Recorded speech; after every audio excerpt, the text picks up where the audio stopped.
The Sealed Book.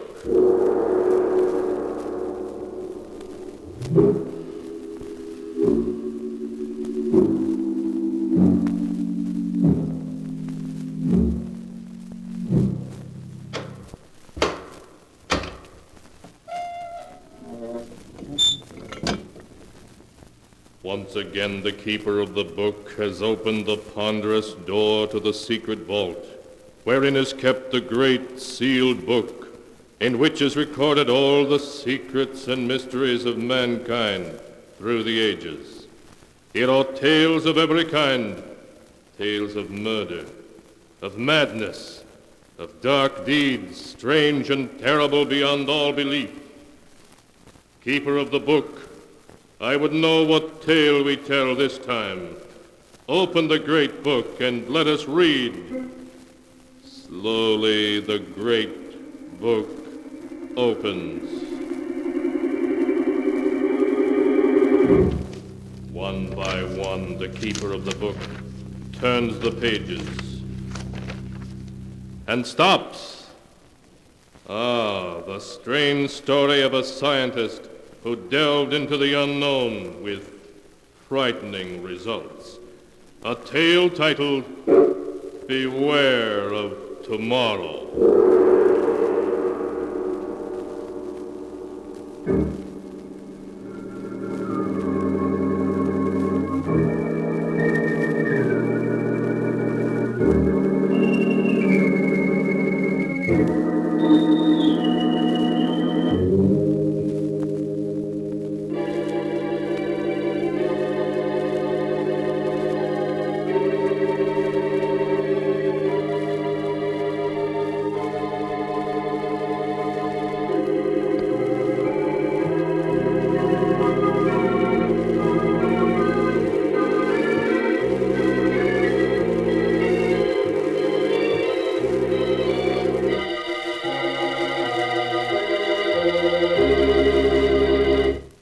Here is the tale, Beware of Tomorrow, as it is written in the pages of the sealed book. Our story begins as Sheriff Ramsey brings his car to a stop in front of an old mansion in a desolate section of New England. A young man gets out of the car and speaks to the sheriff. Thanks very much, Sheriff, for bringing me out here. That's quite all right, young feller. Do you know Professor Clarke? The man that lives in this old mansion? Why, yes. I was Professor Clarke's laboratory assistant back in college. Why? Well, there's been some talk in town of running him and that man of his, that Barton fellow, right out of the county. But what has anybody got against the professor? Well, there isn't a milder man in the world. Well, maybe so. But folks has got wind of what happened at the state penitentiary over in Hillvale last year. Sure, if you're talking in riddles. What did happen? The professor went over there when they hanged Richards, that hold-up killer. And the warden give the professor the murderer's brain. So what? Folks think he's keeping that brain in a big glass jar and making it grow. Oh, that's perfectly ridiculous. Well, I'm not saying I ever believed it. But it'd be a good idea if the professor give folks a notion of what he's really doing in that laboratory of his with that Barton fellow to help him. Then maybe the talk would die down. I understand. All right, Sheriff, I'll mention it to him. Well, then I'll be getting on. Good night, young fella. Good night.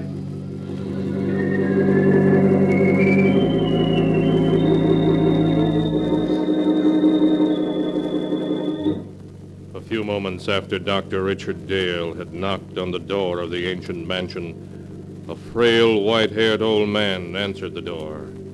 An old man who could hardly speak in his joy as he gripped Richard Dale's hand. He led the way down a long hall to a great room where strange equipment took up almost every inch of space.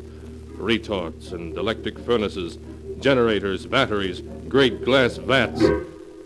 Dr. Dale stared around him in intense curiosity as Professor Clarke helped him off with his hat and coat. There.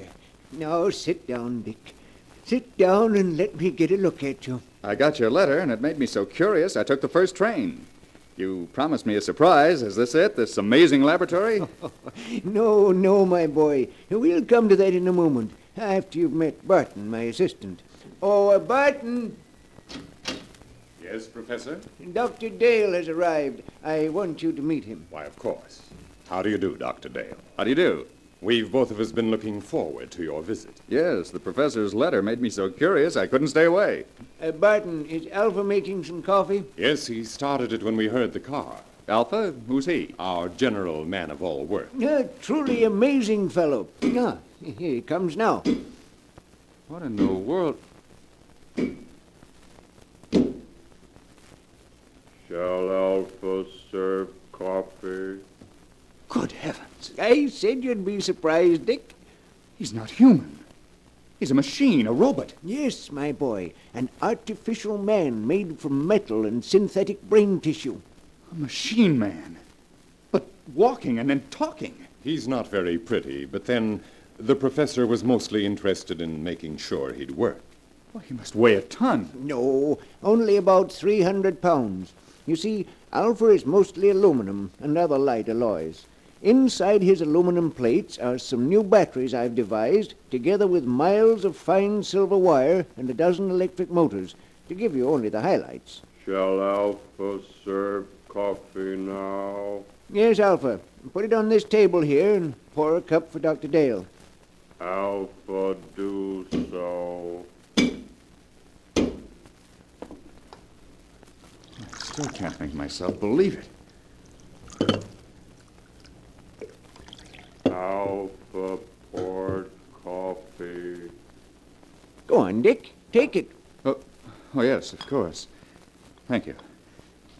Well, he looks clumsy, but he poured the coffee as well as a man could. Yes, my boy. Alpha has capabilities you'd never suspect to look at him. We won't need you any more tonight, Alpha. You can go back to your room now. Alpha goes. Be sure to switch off your batteries. They're going to need recharging tomorrow. Alpha understands. That's the most incredible thing I ever saw. You see, Dick, like any machine, he's completely inactive when his batteries have been switched off, but his brain continues to function.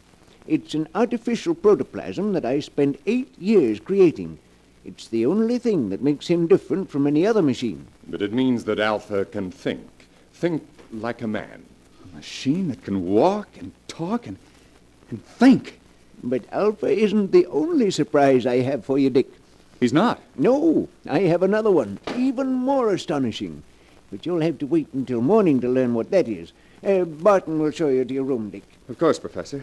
I'll see you in the morning, then. Yes, we'll have a long talk tomorrow. Good night. Good night, Professor Clarke. Oh, Dr. Dale, Yes, Barton? could we talk for a minute before I show you to your room? Well, yes, of course. It occurs to me that the professor forgot to tell you why he asked you here.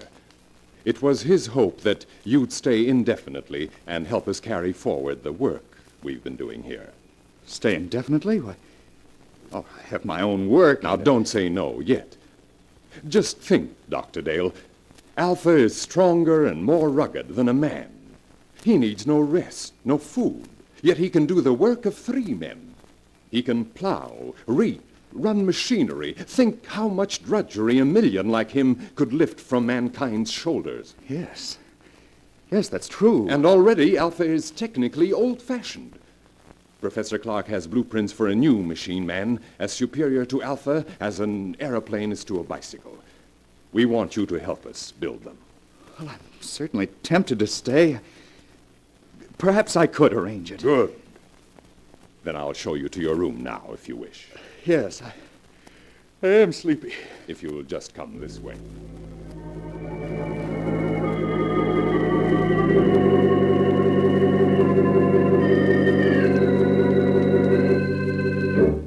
His mind in a whirl of amazement, Dr. Dale retired and finally fell into an uneasy sleep. How long he had slept he did not know when abruptly he woke with a scream ringing in his ears. Help, Dick! Help me, please! The cry came from downstairs. Dr. Dale leaped from his bed and raced down to the lower hall. Dick, help me! Help! Ah! In the lower hall he found Barton hammering on the heavy door of the laboratory. Professor Clarke! Professor Clarke, what's wrong? Barton, what's happened? Professor Clarke, I heard him call for help. The door's locked. We've got to break it down. Yes, come, put your shoulder beside mine. Right. Are you ready? Ready. Then shove. Out once again. All right, once more. Professor Clarke, where are you? Professor Clarke, he's not here. Yes. Yes, he's here. Lying on the floor beside the window. He's been murdered. It was Alpha. It must have been. No one else could have done it. Where is Alpha? The window, it's open. He went out that way. We've got to go after him. I'm afraid it's hopeless. At night in these woods, we couldn't possibly find him. No. No, you're right, of course. It'll be morning soon. Then I think he'll come back.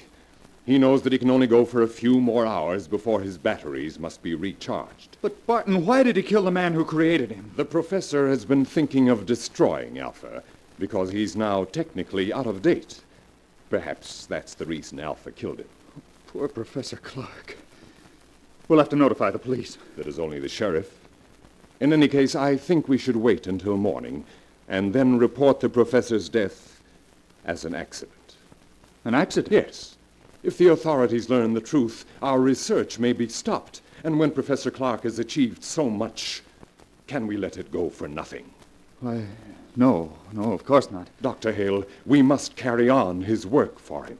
Yes, that's what he would want. Then you will help me to continue it? You'll stay? Yes. Yes, I'll stay.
And now to continue the story.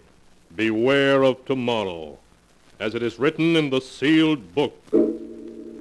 Greatly upset by Professor Clarke's tragic death, Dr. Dale returned to bed, and at last fell again into an uneasy sleep, a sleep in which he was haunted by dreams of Alpha, the metal monster Professor Clarke had created.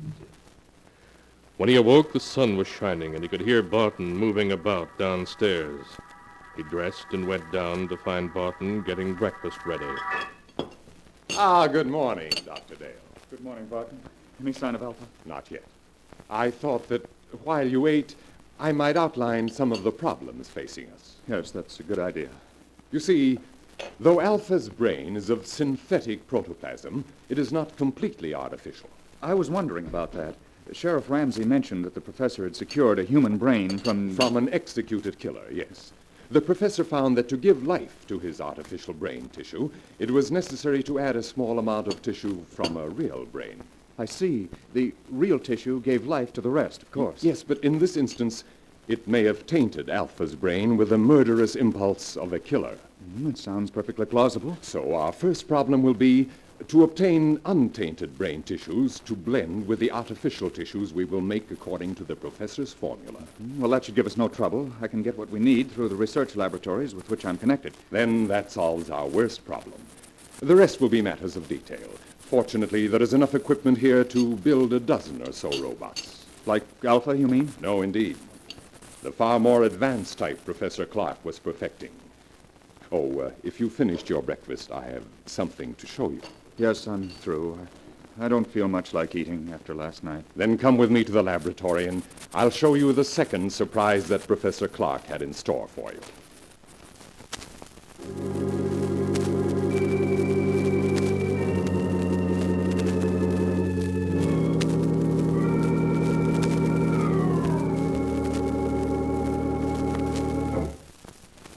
Here we are. Now, what I'm going to show you is in this box.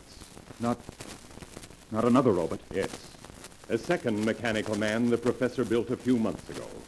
This one, though, was a failure. You mean it wouldn't work? It worked too well. I don't follow you. It was too intelligent. Professor Clarke called it Beta, and Beta's brain power was greater than that of any human scientist who ever lived. But Beta was insane. Good heavens. He represented, however, a tremendous technical advance. Look.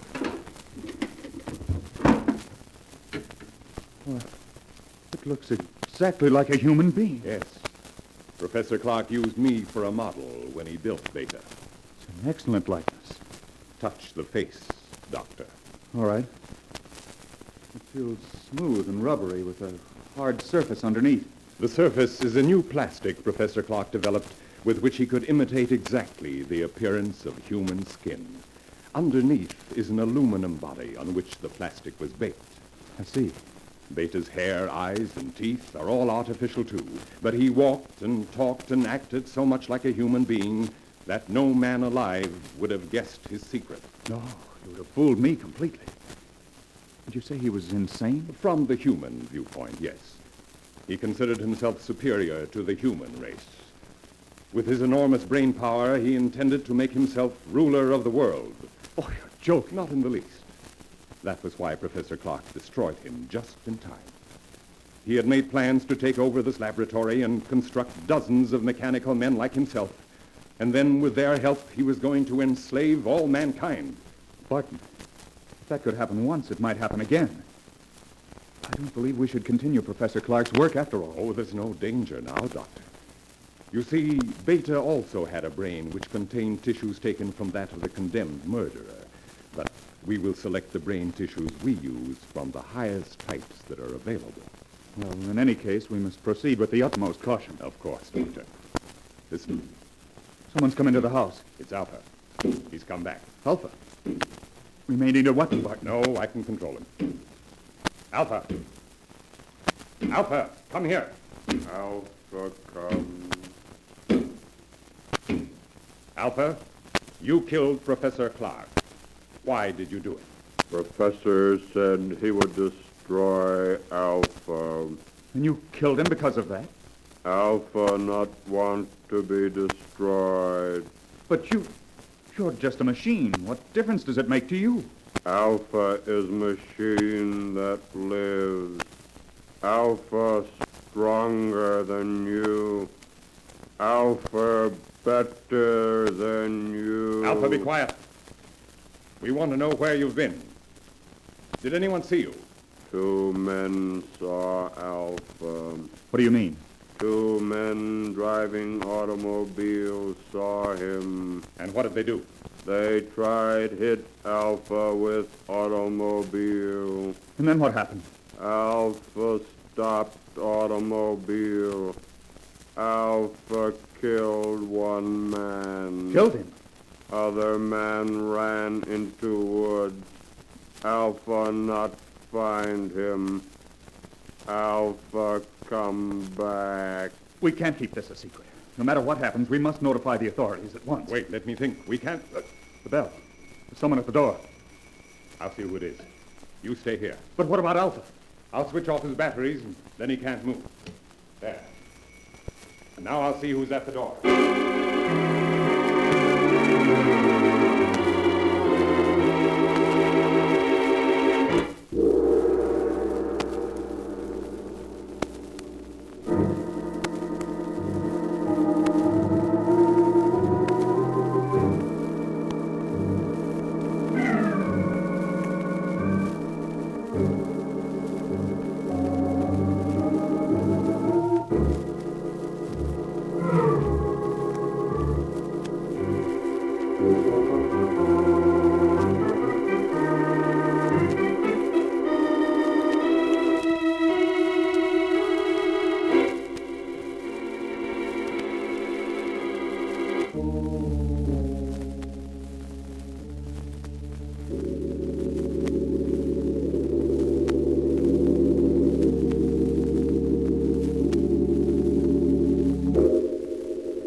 And now to continue the story. Beware of tomorrow, as it is written in the sealed book. Dr. Dale waited tensely as Barton went to answer the doorbell. He heard the door open and recognized the excited voice of Sheriff Ramsey speaking. Then a moment later, Barton came back into the laboratory, followed by the sheriff, who held a revolver in his hand. But, Sheriff, if you'd only let me explain... Never mind that. You're coming with me, both of you. The professor, too. Where is he? Professor Clarke is dead, Sheriff. Dead. He was killed last night when an experiment he was engaged in went wrong. An experiment, eh? I suppose it was an experiment that crushed the life out of Jed Thompson an hour ago down the road and scared Fred Jennings so bad all he can do is jabber about monsters. It's true. The thing that killed both the professor and Thompson is an experiment. It's standing there behind you. Behind me? Oh! Yeah. Man made out of machinery. Don't be alarmed, Sheriff. It's perfectly harmless now. It is a machine man which Professor Clarke built. Unfortunately, it got out of control. I don't believe it. I don't blame you, Sheriff, but that's the truth. I think I can convince you. What are you doing? Stand still or I'll shoot. I'm simply going to switch Alpha on. There. Now he can move and speak as well as you or me. That thing talk? You're lying. You're up to something. Alpha, will you tell the sheriff that it was you who killed Mr. Thompson? Alpha killed man. Man tried hit Alpha with car. Why, so that's what the professor was doing all this time. Building that thing. Now, Sheriff, surely you realize that we are not murderers. Oh, maybe not. But you're coming to jail just the same. You're partly responsible anyhow. But, Sheriff... Anyway, it's for your own protection. There's a mob on the way out here, and they're going to burn this place down. I got to put you in jail for your own safety. That mob's ready to lynch you right now. Burn the place down. That's what I said. So turn that machine thing off and come along. We ain't got much time. No. All this equipment, machinery, the professor's notes, they must not be destroyed. We must stop them. Yes, Sheriff, the loss to science. Never mind science. You got your own skins to worry about. That mob means business, so let's get started. I'm afraid we can't do that, Sheriff. I've got a six-shooter here that says different. We have no choice, Barton. Oh, yes, we have. Alpha, take the gun away from this man. Alpha will do. What are you doing? Stop him. You stop him or I'll... No. No, let go of me. Stop him! Stop him! Too late, Dr. Dale.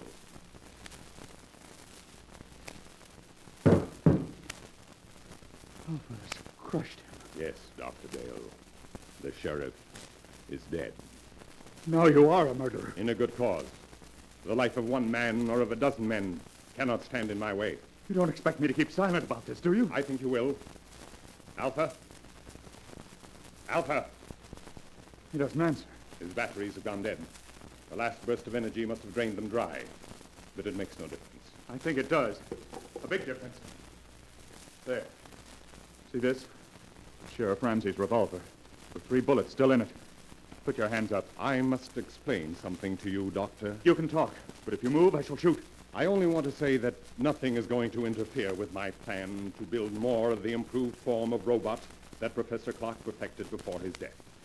Robots who look and act so much like men, no one can detect them. They'll never be built. I intend to destroy all of Professor Clarke's notes. They will be built.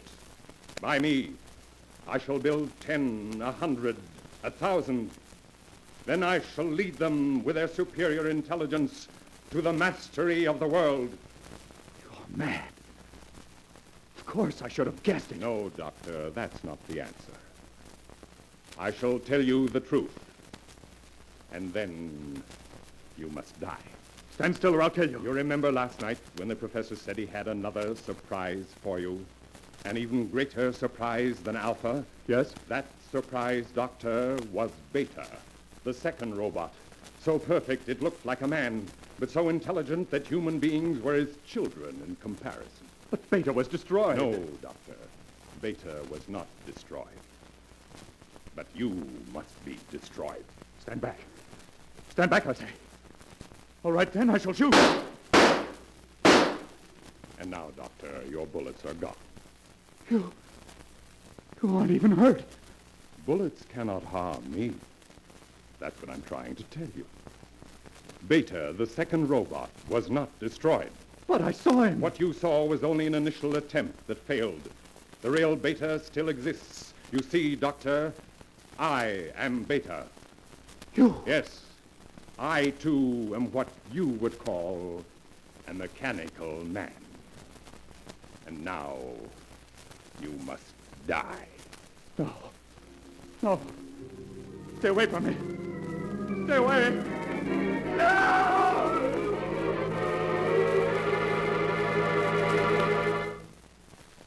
And so ends the tale. Beware of tomorrow, as it is written in the sealed book. Shortly after Dr. Dale's murder, a fire swept through the old mansion, burning it to the ground. To this day, the ruins are avoided by the natives, for cursed is the ground where evil has dwelt.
And now, keeper of the book, before you close the great book, show us the tale we tell next time. This one? Ah, yes. The story of a man who escaped punishment for a murder he committed, only to find that justice has a strange way of working itself out. The tale is titled, Murder Must Be Paid For.